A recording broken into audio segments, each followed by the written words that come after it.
Sun protection తీసుకోకుండా బాగా sun expose అయ్యే వాళ్ళలో బాడీ ఆటోమేటిక్గా ఒక ప్రివెంటివ్ మెకానిజం లాగా ఎక్కువ మెలనిన్ ప్రొడ్యూస్ చేస్తుంది.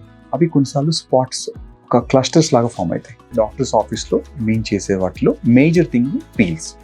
సో గ్లైకోలిక్ కానీ టీసీఏ కానీ లో పర్సంటేజ్ ఆఫ్ పీల్స్ని మనం 1 or 2, 3 సెషన్స్ బేస్డ్ ఆన్ దాని సివియారిటీని బట్టి మనం ఒక 2 to 3 సెషన్స్లో మనం ఈ ఫ్రెకిల్స్ని కంప్లీట్గా తీసేయగలుగుతాం.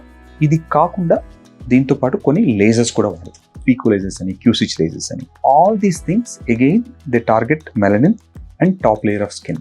దీంతో ఆ పై లేయర్ ఆఫ్ స్కిన్తో పాటు ఆ స్పాట్స్ అని పోయి మళ్ళీ కింద నుంచి కొత్తగా న్యూ స్కిన్ వస్తుంది. ఇది అవసరమైతే కొన్నిసార్లు రిపీట్ చేయాల్సి వస్తుంటుంది కొంతమందిలో. దీనివల్ల సైడ్ ఎఫెక్ట్స్, డౌన్ టైం ఏది ఉండదు.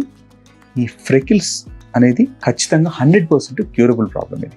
సో మీరు ఎవరికైనా multiple spots, dark spots face మీద ఉంటే అది ఫ్రెకిల్స్ అయ్యే ఛాన్స్ ఉంటుంది. ఇది మీరు ఒకసారి నేల్స్ డెర్మటాలజిస్ట్ కానీ రీడిఫైన్ కస్టమర్ కేర్ కానీ మీరు పిక్చర్స్ పంపిస్తే కూడా మేము ఎవాల్యుయేట్ చేసి చెప్తాము. దీనికి మీరు హోమ్ రెమెడీస్, మన డిస్కషన్ హోమ్ రెమెడీస్ ట్రై చేసి కనుక తగ్గకపోతే సేఫ్గా మీరు డాక్టర్స్ ఆఫీస్కి వచ్చేసి లెస్ దెన్ 20-30 మినిట్స్లోనే మన ఈ ప్రాబ్లమ్స్ క్యూర్ చేసి మళ్ళీ మనం 100%గా వితౌట్ డౌన్ టైం మనం ఈజీగా ట్రీట్ చేయగలుగుతాం.